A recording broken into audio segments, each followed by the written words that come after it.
Hey St. Catharines, welcome to another episode of talkSTC. I am St. Catharines Mayor Matt Cisco. I appreciate you joining us this evening.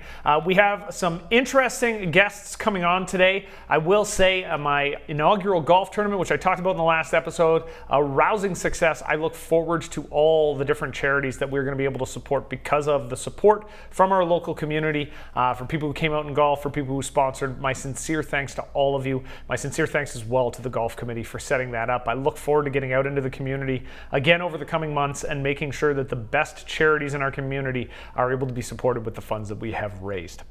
On today's episode, I am joined by a couple of really wonderful people. My first guest is going to be one of our new city councillors, Jackie Lindal. She's going to discuss her first few months on the job. And then after that, I'm going to be joined with Elizabeth Zimmerman and Kayla Meyer from YWCA Niagara to discuss the important work they do in the community and to specifically talk about World Day Against Trafficking, which is at the end of the month. But up first, my first guest, one of three new councillors that have joined me around the horseshoe. I want to thank Jackie Lindal, our Merritton Ward councillor. Jackie, thanks for coming in today. Thank you, Mr. Mayor Cisco, for having me. Wonderful. I go through a little bit of a bio to get off the start, so if I make a mistake, correct me. You have worked at several Niagara radio stations, and for a local cable company, a little outfit was McLean Hunter, then it was Rogers, then it was Cogeco, and as they were bought and moved from company to company. So these are familiar surroundings, I assume? These are very familiar surroundings, familiar people, familiar surroundings. You're just on the other side of the camera. I'm just on the wrong side of the camera. The wrong side of the, come on now. Now, in 2002, you went to Teachers College. You started working for the Hamilton Wentworth District School Board. You are currently the head of technological studies at Salt Fleet District High School, and you teach ComTech, coding, and careers. I do. And you are married to Brian. You just celebrated your 20th anniversary. 20 years. 20 years. You're going to give me some tips later on. And you have one son and a 10-year-old granddaughter. Yes. Excellent. Welcome to the show. The light of my life, my granddaughter. Yes, I have noticed she is with you more often than anybody else. She is. She's going to be my media person eventually. I love that. Grooming her for that. That is, I do the same thing with my kids, so I totally get it. Right? So you've been on the horseshoe now for, what are we at, 8 months? 8 months. 8 months. How are you feeling? I'm actually enjoying it. Probably a lot more than I thought I would. So you hear about, all of the meetings and all the things that you have to do, but I'm actually learning so much and learning about the city and the different departments in the city and the things the city can and can't do. It's really a learning opportunity as well. Yeah, and that's, as a teacher, you're probably a lot like me. You're going to be a lifelong learner. I've always said, and this was my experience as a city councillor, and then as the mayor a little bit as well, the learning curve is like that. And 8 months in, I would assume you're about 3/4 of the way up there. Maybe half. Maybe half. Maybe half. Yeah, maybe half might have been fairer for me as well. But it is a lot to take in over the course of the first couple of years. Oh, in the first month or two, you're thrown in. It's the budget. Yes. And you're going through budget meetings and what budget does, what doesn't it do, where the money's going, how it's going to go, and you're overwhelmed. Oh, drinking from a fire hose has always been my favorite way to describe the job. So I will say, I think all of our new councillors this term have acquitted themselves really well in the first 8 months. I'm not even going to pretend. I don't think I did as well as the three of you have done. But you came in with a fair amount of knowledge about the political system already. I did. Half of it came from here because I was able to do St. Catharines City Council for Cogeco as one of the producers. I was also a radio reporter, so I got to sit in on those and regional council meetings, school board meetings. My dad was a city councillor for about 10 years. My sister was a city councillor for about 12 years. And now she's an MPP in St. Catharines. So I've got a lot of resources I can call on if I ever get stuck. It's not like I'm in the deep end of the pool. I'm starting in the shallow end and wading through. Well, I will say, your work with Cogeco specifically and having to sit through the council meetings, I find that's one of the things for a lot of people when they come in new to the job. If they had that opportunity, they would have understood the flow of meetings and they would have understood why certain things happen the way they do. And sometimes that's the hardest piece. So I think you had a head start because you had to sit through a whole whack of meetings. A whole whack of years of meetings. Yes. So why did you put your name on the ballot? when I looked at all the people that were running, because Lori Littleton, who was on council, she had decided not to run again. Yep. And she did a fantastic job while she was there, so her shoes were going to be hard to fill. There were only 2 people running, and in my family, you want to have an election, yep. right? So I put my name on the ballot, and I thought, you know what, I can do a good job. I may not be great at knocking on doors, but I think I can do a good job in counseling for the people of Merritton. And then we had a whole bunch of people after that decide to run. But that's one of the reasons why, one of the major reasons why. And I love Merritton. I absolutely adore everything about Merritton. It is the best ward in the city. I know I'm going to get feedback, but it is the best ward in the city to live. I do appreciate the strong tradition of parochialism from the Merritton ward councillors pointing out that they believe it is the best ward in the city. Yes, I think parochial is all our middle names. I don't disagree with you. I will say, though, you said, you made the comment, I'm not the greatest at knocking on doors. Clearly you are, because you won. And I mean, my personal opinion, I've always said this to people, the most important part of an election campaign is getting out and knocking on doors. For me, that was the hardest thing. Like I tell people this and they don't always believe it. I'm an introvert. Like, I'm not the one to go and introduce myself and be out and flashy and in front of people. I remember standing at the bottom of the first driveway and thinking, okay, you're going to have to do this. And 10 minutes later, standing there and going, okay, you actually have to do this. Was it similar for you? It was very similar for me because I am also an introvert. Yeah. My sister and I are opposites that way. My husband, also an introvert, and he and I were the campaign team. Yeah. So I would do one door and he'd do the other. And after the first street, we both went, oh, we did it. Yeah. Because it was so hard. I know exactly. Like, I remember that feeling, so I totally get it. And I love that. I mean, clearly you've got the support of the family, like your family helping you out behind the scenes. That's awesome to hear, because this is a difficult job if you don't have the support of your family. My mother has been absolutely fantastic. Yes. She will watch the meetings and she'll call me up and she'll say, okay, or she'll ahead of time, she'll say, you should look at these, this, and this. And I'll say, oh, thank you. I didn't even think of that. So it's great having my mom. Jenny is really busy at the House of Commons, but every once in a while she'll call me up and say, okay, this is what you need to do this time too. So yeah. It's been good. It's helpful that your mom is a force of nature in her own right. She is. So it's good to have in your back pocket. If I am half the person my mother is when I reach 81, I am going to be blessed. It's funny. You and I sound like we have very similar takes on our parents. So what have you enjoyed so much so far about the job of councillor? What's been the highlight? Helping people. Okay. You get the phone calls and you get the emails, and there's a lot. Yeah. But being able to say to, somebody on Lincoln Avenue who has still water in the backyard, and all summer long last year they had mosquitoes, and being able to have somebody come out and check that and help them out, that's awesome. Yeah. Because you're helping their quality of life a little bit at a time. And in the city, that's what we have the power to do. Yeah. We have the power to help you with your streets, with your water, with your parks. And I love doing that. That's the best part of being a councillor. That's phenomenal. What are the big issues in Merritton right now? Like, if you were running an election campaign today, what would you be talking about? What do you think are the most important issues? Well, right now, we were lucky because Jeff Crane, who ran the Merritton Arena for the longest time, and the Merritton Lions Club, they decided to step back. Jeff is retiring. Good for Jeff. He really needs to retire and relax. Can I just say, another force of nature? I think Merritton just produces forces of nature on their own. Most of them are. Yeah. You're right. So the city is now taking over the Merritton Arena. Yeah. So just to make sure that continuity continues and that sense of community in the arena stays. The heart of Merritton is that community park area where you've got the Merritton Lions Club, the Lion Dunk Schoolie Pool, and we have tennis courts, which the Tennis Alliance of Canada and the St. Catharines Tennis Alliance are going to redo, as well as the city, and we're going to have a dome over top of them. Yep. So there'll be indoor and outdoor tennis, and the Merritton Lions Club has partnered with them so that there would be facilities for people who need them while they're playing tennis. And then in the summertime, the dome will come down, yep. and you can play in the summer. And of course, Christmas in Merritton on Labor Day, that will still happen in the Merritton tennis courts. So I wouldn't mind, the Merritton Lions Club is starting to age and show its age. I wouldn't mind seeing a new facility there, a multi-use facility, so that we can have the Lions Club, they can have their community hall, their little bowling alley, their events, and the library can move from Hartzell Road because their lease is almost done, and we can maybe have a seniors drop-in center because we do have an aging population as well in Merritton, and having some supports for seniors would be fantastic there. And if we can, an indoor pool to go with Lion Dunk Schoolie's outdoor pool. It's good to see that you're setting the bar very low for the things that you want to accomplish in Merritton. If you don't try for here, you'll never get there. This is the art of negotiation, right? So also, I'm looking forward to the Moffat Street exit. Yeah. Because there's only one entrance in and out of Moffat Street right now. And there's a lot of brand new builds in there. And if we had that extra out, there wouldn't be as much of a hazard. If that bridge goes out from Moffat Street to Oakdale, there's going to be a problem with the people who live there.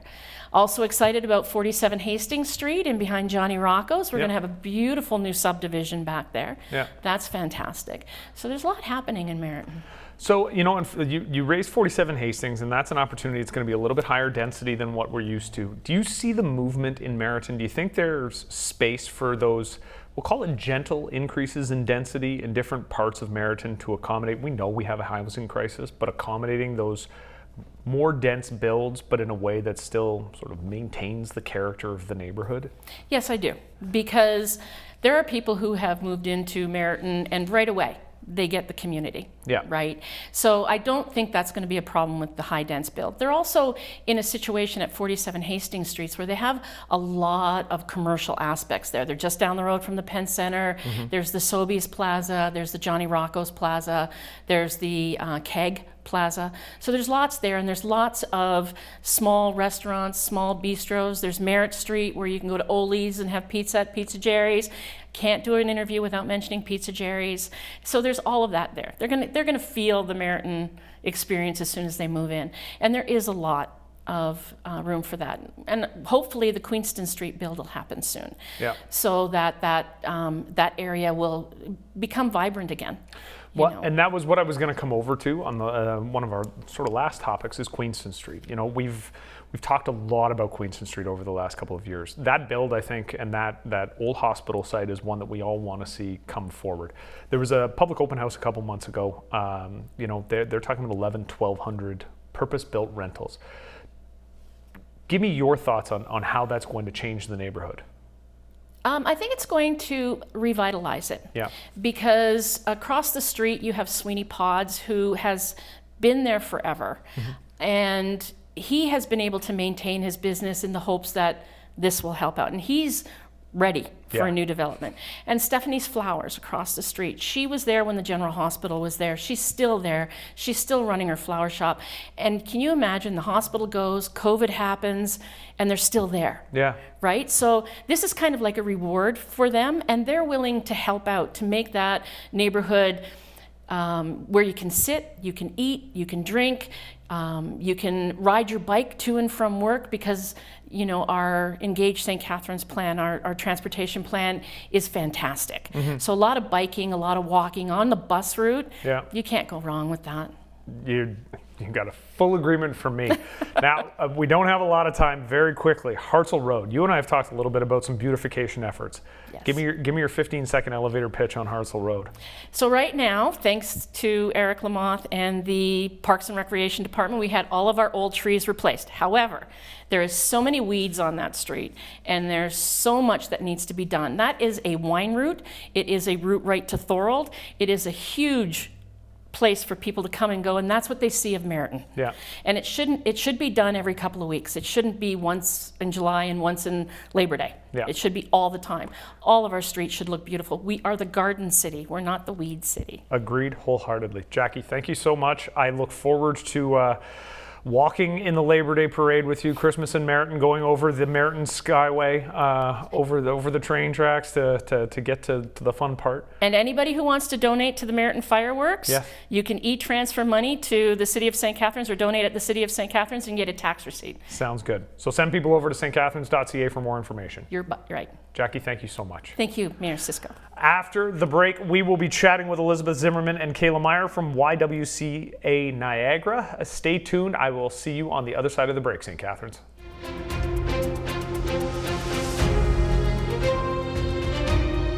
Welcome back, St. Catharines, to Talk STC. Coming up now, we have two wonderful friends from the YWCA. I want to thank, I've got Elizabeth Zimmerman and I've got Kayla Mayer, and I wanted to make sure I got the last name right. It's Mayer. We're both mayors. It's just a different kind of mayor. Elizabeth, Kayla, thank you for joining me today. Thank you. I'm going to go through a little bit of a bio first. Elizabeth, you've worked for over 30 years in the nonprofit human services sector. For the last 17 years, you've been the executive director of the YWCA Niagara region, which is a nonprofit organization working with homeless women and their families to provide emergency shelter, transitional supported housing, ongoing support services, and advocacy. You've got a deep understanding of the importance of addressing the issues of poverty and the need for quality support systems to minimize the long-term impact of systemic inequalities. And you've positioned the YWCA Niagara region as a leader in addressing barriers with a women's focused lens among community and government agencies. You also bring a passion to everything you do here as a native of the Niagara region, strong connection with the community, and a dedicated to improving the quality of life for all Niagara residents. You are also a feminist at heart, my cue card says to me, and you believe that equity needs to be more than just a word in a mission statement. You and I will agree wholeheartedly on that particular piece. Kayla Mayer, my other mayor, wonderful, director of programs for the YWCA Niagara region, believer in how developing community can have a positive effect on one's life. Your style of support is solution-focused, strength-based. You spent 10 years in the mental health and homelessness sector. Your experience reaches out to case management and housing assistance, mental health and addictions, and developing programs for survivors of sexual exploitation. And your goal is to help survivors of human trafficking regain their value and purpose through self-empowerment. Did I get both of those? I'm good? Okay, good. Now, today we're going to talk about human trafficking specifically, but before we get into that, Elizabeth, give the viewers an overview of the work of the YWCA. So yes, I mean, you talked a little bit about it in my bio, in that we are actually one of the largest shelter providers in Niagara. We provide shelter for homeless women and their families. So we do that through shelters that are for women and women with children. We have family units, and we also do some sheltering for men and men with families too. We do supported transitional housing. So this is programs that support a family, an individual, for a longer period of time, up to 3 years, with housing plus staff support, case management, to help them to navigate what's potentially caused their homelessness or their instability, and through the work together and the goals that they have to stabilize their lives, we work with them for that period of time. And then we also do supported life skills programs for adults and for youth, for girls specifically.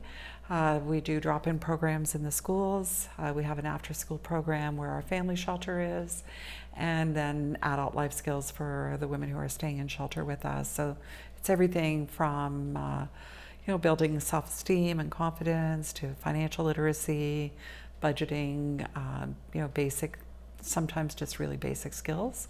And then we also do support, and we'll be talking more about this piece. We do run a residential program for women who've been victims of sexual exploitation. They've been trafficked. I always say people don't always realize just how many lines of business the city is involved in. Mm-hmm. We have multiple. And when I listen to you, I feel like that's the case with the YW as well. Yeah. People just don't understand in the community all the varied places that you are involved in trying to help. Okay. And so I appreciate that explanation. I think viewers appreciate it too, because it gives a much better sense. So we're talking specifically about human trafficking. Mm-hmm. What does human trafficking look like in Niagara? I think there's a common misconception about what trafficking looks like in Canada, and specifically our community in Niagara, that it's international. So it's cross-border. People are being kidnapped and taken to other countries for the purposes of exploitation, but that's not the majority of what's happening in our community. The new UN Global Report is saying that 66% of trafficking in Canada and North America is domestic sex trafficking. So folks who are from Canada or call Canada their home and is trafficked within our own country and within our community. So specifically for Niagara and trafficking as a whole, There's a stereotypical look of traffickers or victims and survivors of traffickers, but that's just not the case. And so dispelling those myths is really important to us as well. It can be anybody who is a trafficker, anybody who has been trafficked. There are different marginalized communities who are more targeted from traffickers, such as people from the LGBT+ community, folks who are Indigenous, women and girls specifically regarding gender, neurodiverse individuals. But it's really important for everybody to know that anybody from any background can be a target of traffickers. So with the YWCA's involvement in human trafficking, what does that look like? What sort of programs do you offer? So we specifically support those who have been sexually exploited, but this does run the gamut of other types and other forms of trafficking, like labor trafficking.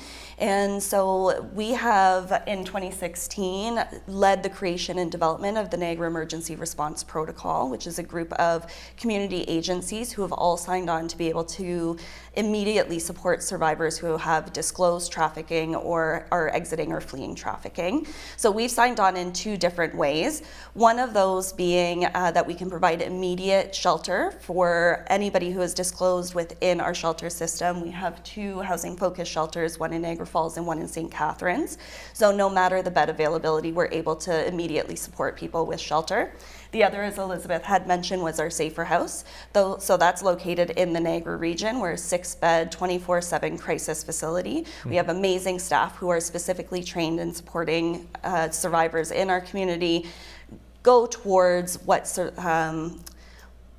safety, what security, belonging, and value look like for them. And so one of the unique things about the Safer House is that we don't have time constraints. It's very much client specific. So when somebody comes in, we talk to them about what that transition will look like for them, and then ensure that they get to that place and put the supports in place with the protocol in order for them to feel supported by us. Okay. So we talked a lot about sex trafficking specifically, but you mentioned labor trafficking. I'm wondering, and this, I'll admit, this is kind of a new term for me as well. What would be considered labor trafficking? So labor trafficking is anytime someone is basically forced to do work without compensation or minimal compensation, with restrictions, with threats, in the sense that if it's, say, for instance, a newcomer who's working in that kind of setting, that the threat of being deported back to their country of origin.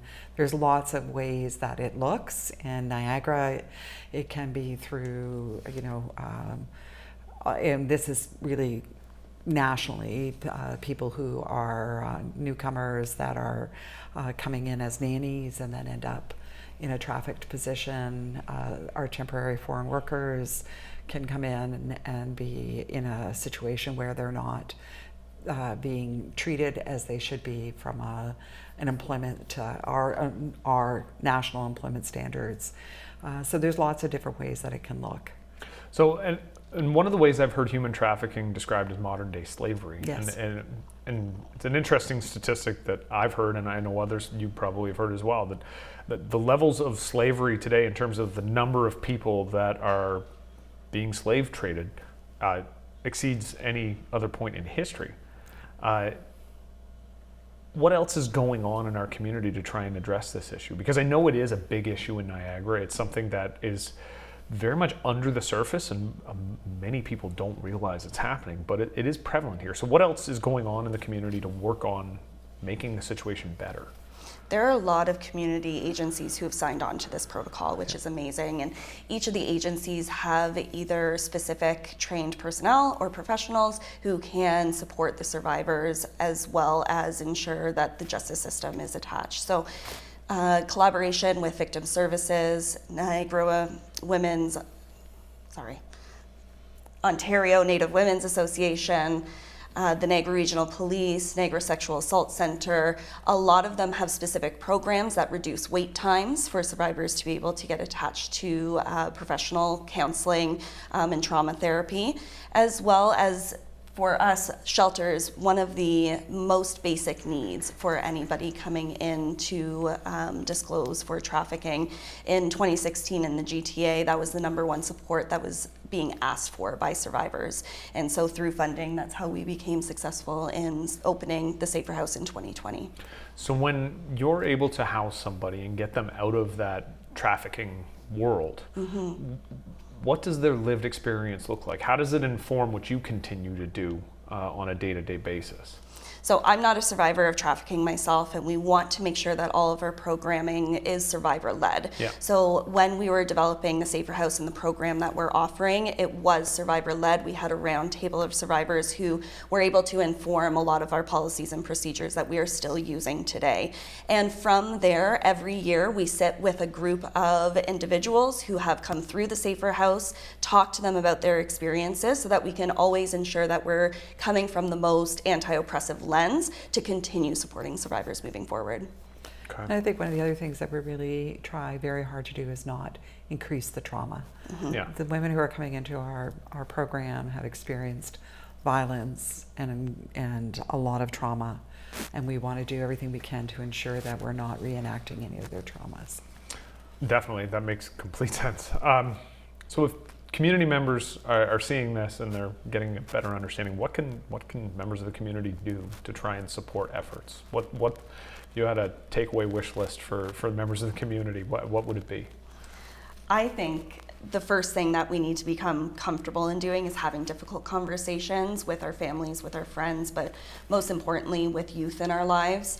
The average age of somebody being lured or groomed is 12 to 14, and so this is the population that we have to aim to have conversations about empowerment, having their voice heard, as well as the true definition of enthusiastic consent. Also, you can go to our website, www.YWCA-Niagara-Region.ca. We have an amazing prevention guide that you can learn more about trafficking and how to start these conversations. So that was the piece I was going to ask. So YWCA Niagara-Region.ca to get more resources on this, because I think that's the biggest thing. I know from my perspective, this is a conversation my wife and I have had and are going to have with our kids as they get older and they get into that age range. But for a lot of us, you don't know where to start that conversation. So the comfort level is the first piece. It's great to hear that the YW has resources for parents so that they can have that conversation with their kids and they know where they can turn. So Elizabeth, Kayla, I appreciate you for coming in today. Thank you so much. Thank you for the opportunity. No, definitely. And this is an interesting and important conversation we're going to continue to have. Stick with us, folks. We'll be back right after the break.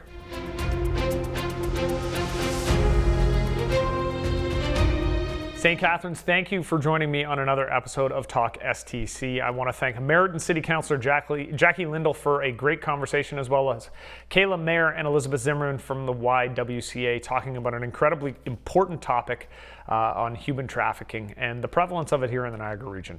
I hope to continue to have more important conversations like that. If you ever have any questions or comments, concerns, things you think we need to show on talkSTC, reach out, mayor@stcatharines.ca. And with that, good luck. Have yourself a wonderful couple of weeks, and we'll see you right back here on your TV on the next episode of talkSTC.